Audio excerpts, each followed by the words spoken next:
नमस्कार, स्वागत है आपका। आप देख रहे हैं द न्यूज और मैं रानी गुप्ता आपके साथ। इस वक्त की बड़ी अपडेट सामने आ रही है मध्य प्रदेश विधानसभा चुनावों को लेकर के। आपको बता दें कि अब मध्य प्रदेश में कांग्रेस पार्टी ने अपने प्रत्याशियों की पहली लिस्ट जारी कर दी है। बता दें कि 144 लोगों का नाम इस पहली लिस्ट में शुमार है। तो वहीं अब पार्टी के नेताओं के रिएक्शंस भी देखने को मिल रहे हैं। बता दें कि जैसे ही लिस्ट जारी हुई है, पार्टी में इस्तीफों का दौर शुरू हो चुका है। आपको बता दें कि कांग्रेस के एक जाने माने नेता ने कांग्रेस पार्टी से इस्तीफा दे दिया और साथ ही उन्होंने यह आरोप लगाया है कि ओबीसी को पार्टी आलाकमान से दरकिनार किया जा रहा है। बता दें, मध्य प्रदेश का चुनावी दंगल सज चुका है और इस दंगल में राजनीतिक दलों ने अपने धुरंधरों को उतारना शुरू कर दिया है। कांग्रेस पार्टी भी अब अपनी पहली लिस्ट लेकर आ गई है। लंबी माथापच्ची, दिल्ली से भोपाल तक बैठकों का दौर और गहरे मंथन के बाद कांग्रेस ये लिस्ट लेकर आई है। लेकिन इस लिस्ट के सामने आते ही पार्टी के अंदर विरोध शुरू हो गया है। यहां तक कि कांग्रेस की पहली लिस्ट आते ही इस्तीफे का दौर भी शुरू हो गए हैं। बता दें कि कांग्रेस ने रविवार को आगामी मध्य प्रदेश विधानसभा चुनावों के लिए 144 उम्मीदवारों की पहली लिस्ट जारी की है। हालांकि टिकट बंटवारे में जातीय तौर पर भेदभाव का आरोप लगाते हुए कांग्रेस के नेता अजय यादव ने इस्तीफा दे दिया है। अजय यादव कांग्रेस मीडिया विभाग के उपाध्यक्ष बताए जा रहे हैं। इसके अलावा कल्याण सिंह व उनके भाई केदार सिंह, गजेंद्र सिंह सिप्पू, आनंद बहादुर सिंह समेत कांग्रेस के कई नेताओं ने यह पहली लिस्ट जारी होते ही पार्टी से इस्तीफा दे दिया और पार्टी को टाटा बाय बाय कर दिया है। आपको बता दें कि अजय यादव ने मध्य प्रदेश कांग्रेस के अध्यक्ष कमलनाथ को एक पत्र लिखा। इस पत्र में अजय यादव ने आरोप लगाए हैं कि टीकमगढ़ जिले में पिछड़ा वर्ग के साथ अन्याय किया गया है। यहां से 3 सामान्य उम्मीदवारों को टिकट दिए गए। टीकमगढ़ जिले में 70% आबादी ओबीसी वर्ग की है, उसके बावजूद 3 सामान्य उम्मीदवारों को उतारा गया। इसके चलते दुखी मन से कांग्रेस पार्टी के सभी पदों से इस्तीफा दे रहा हूं। सुनिए किस तरीके से कांग्रेस पर न सिर्फ जातिगत भेदभाव का आरोप लगा रहे हैं अजय यादव जी, बल्कि उन्होंने बताया कि क्यों वो कांग्रेस पार्टी से इस्तीफा दे रहे हैं। देखिए, मध्य प्रदेश में कमलनाथ जी द्वारा लगातार विश्वास दिलाया गया कि पिछड़े वर्गों को उनका हक मिलेगा, न्याय मिलेगा, अधिकार मिलेगा। लेकिन जिस बुंदेलखंड क्षेत्र से मैं आता हूं, टीकमगढ़ जिले में, जहां 70% मतदाता पिछड़े वर्ग के हैं, इसलिए इस अन्याय के खिलाफ आवाज़ उठाते हुए मैंने पार्टी के तमाम पदों से इस्तीफा देने का फैसला लिया है और आगे जनता के बीच में रहकर काम करूंगा। जनता जो फैसला लेगी उसी के हिसाब से आगे कदम उठाऊंगा। देखिए, लगातार प्रदेश अध्यक्ष कमलनाथ जी एवं तमाम नेताओं को जिले के हालात बताए गए, जातिगत समीकरण बताए गए और उसके बाद भी जानते हुए ये गलत निर्णय लिया गया, पिछड़े वर्गों के साथ अन्याय किया गया, से इस तरह की परिस्थितियों से जूझना पड़ा। इसलिए हम कांग्रेस पार्टी के इस अन्याय के खिलाफ हैं। आखिरी विकल्प के तौर पर पार्टी से मैंने इस्तीफा दिया है। देखिए, ये किसी लाभ हानि या आगे के विकल्प का सवाल नहीं। आगे जो भी निर्णय लेंगे हम अपने साथियों के साथ बैठकर, खरगापुर विधानसभा क्षेत्र के मतदाताओं के साथ बैठ के लेंगे। लेकिन कांग्रेस पार्टी के इस अन्याय के खिलाफ मैंने ये आवाज़ उठाई है, इसलिए मैंने ये इस्तीफा देने का निर्णय लिया है कि मैं जनता के बीच में रह के लगातार काम कर रहा हूँ। मेरे काम जो सभी के सामने है, सभी अभियानों में मैंने सबसे ज़्यादा कार्य किया है और मेरे जिन साथियों ने मेरा साथ दिया है, वो जो निर्णय लेंगे उसी के हिसाब से आगे की रणनीति पे काम करूंगा। आपको बता दें कि वहीं जब कांग्रेस पार्टी ने लिस्ट जारी की है, तब से तमाम नेताओं के रिएक्शंस भी आने शुरू हो गए हैं। इस बीच बीजेपी नेता राकेश सिंह ने कांग्रेस की इस लिस्ट पर कटाक्ष किया है। उन्होंने कहा कि लिस्ट जारी हो गई है, लेकिन कांग्रेस के प्रत्याशियों में उत्साह देखने को नहीं मिल रहा है। और लिस्ट तो जारी हो गई है, लेकिन ये जनता तय करेगी कि आखिर मध्य प्रदेश की सत्ता और बागडोर किसके हाथ में जाएगी। सुनिए राकेश सिंह किस तरीके से कांग्रेस की लिस्ट को लेकर के निशाना साध रहे हैं। स्वाभाविक है, भाजपा की सूची काफ़ी पहले घोषित हो चुकी थी, तो कांग्रेस अपनी सूची तो घोषित करेगी ही, क्योंकि कांग्रेस चुनाव के मैदान में है, उनके प्रत्याशी आएंगे। लेकिन जो मुझे दिखाई देता है, इस सूची के आने के बाद किसी तरह का कोई उत्साह कांग्रेस के कार्यकर्ताओं में मुझे दिखाई नहीं दे रहा है। गनीमत है, उन्होंने यही कहा है कि 44 घोषित करके 44 जीतेंगे, ये नहीं कहा कि 44 घोषित किए और 50 जीतेंगे।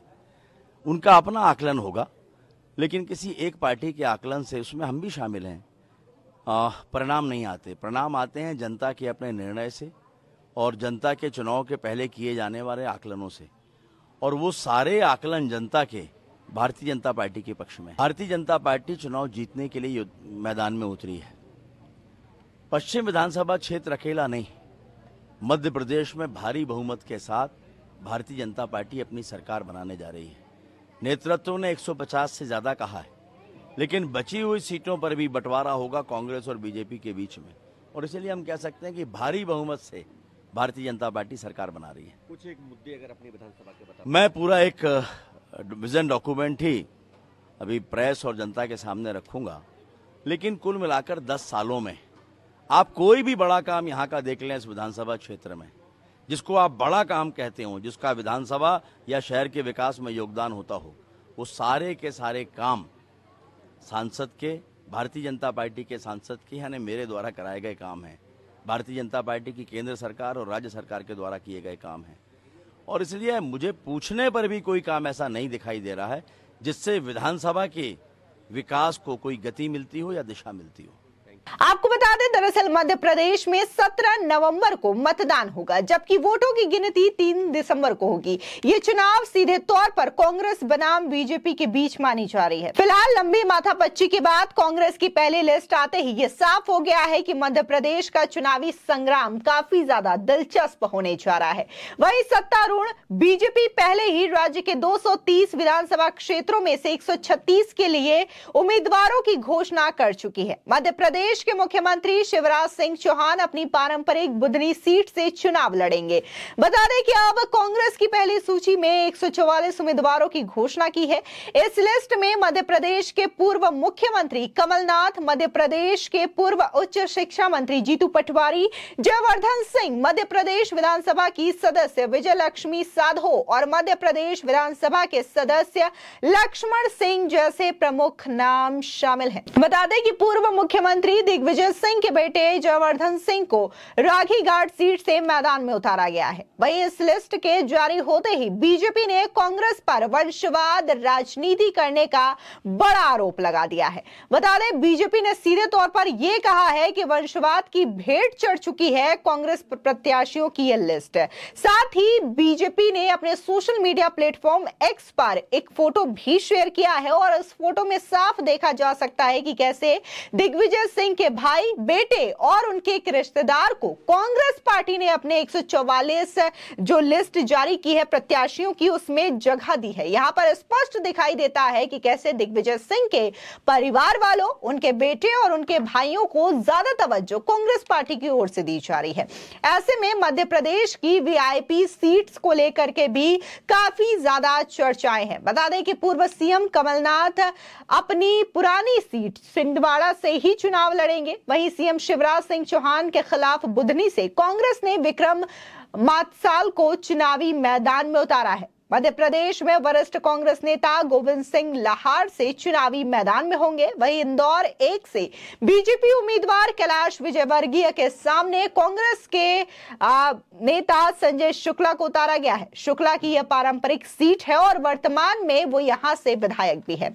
वहीं इंदौर 2 से चिंतामणि चौक से चिंटू और इंदौर 4 से राजा मधवानी को उतारा गया है। अजय सिंह राहुल को चुरहट, लक्ष्मण सिंह को चंचौड़ा, दिग्विजय के ये भाई हैं, और जयवर्धन सिंह को राघौड़, यानी कि जो दिग्विजय सिंह के बेटे हैं उन्हें राघौड़ से, और जीतू पटवारी को राऊ, हेमंत कटारे को अटेर, सत्यदेव कटारे के बेटे हैं ये, और विक्रांत भूरिया को झाबुआ से उतारा गया है। बता दें कि विक्रांत भूरिया जो हैं वो कांतिलाल भूरिया के बेटे हैं। और इसी के साथ ही कांग्रेस ने हाटपिलाया से राजवीर सिंह बघेल को टिकट दिया है, जबकि इसी सीट से बीजेपी छोड़ कांग्रेस में शामिल हुए दीपक जोशी को टिकट नहीं मिला है। बता दें कि दीपक जोशी इस सीट से दावेदारी ठोक रहे थे। दीपक जोशी पूर्व सीएम कैलाश जोशी के बेटे हैं। हाटपिपलाया से मनोज चौधरी को तवज्जो दिए जाने से नाराज होकर पार्टी छोड़ दी थी दीपक जोशी ने और कांग्रेस चले गए थे, लेकिन 144 उम्मीदवारों में उनका नाम नहीं है।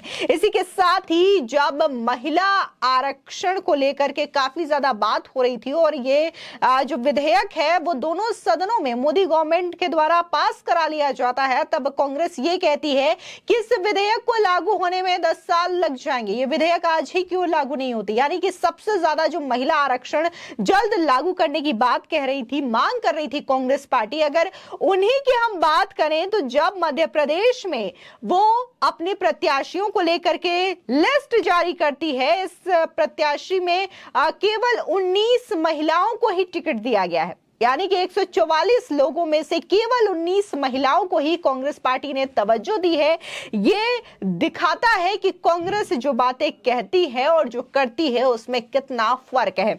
इसी के साथ ही वीआईपी सीट्स को लेकर के भी लगातार चर्चा बनी हुई है और खास तौर से सीएम शिवराज सिंह चौहान का सीट हो, कमलनाथ का सीट हो या फिर दिग्विजय सिंह के भाई और बेटे को जो टिकट्स दिए गए हैं, इस चीज को लेकर के भी बीजेपी लगातार हमलावर नजर आ रही है और बीजेपी ने सीधे तौर पर कांग्रेस पार्टी पर वंशवाद राजनीति का आरोप लगा दिया है। फिलहाल इस पूरे मामले को लेकर के आपकी क्या राय है, हमारे कमेंट सेक्शन में जरूर बताएं। धन्यवाद।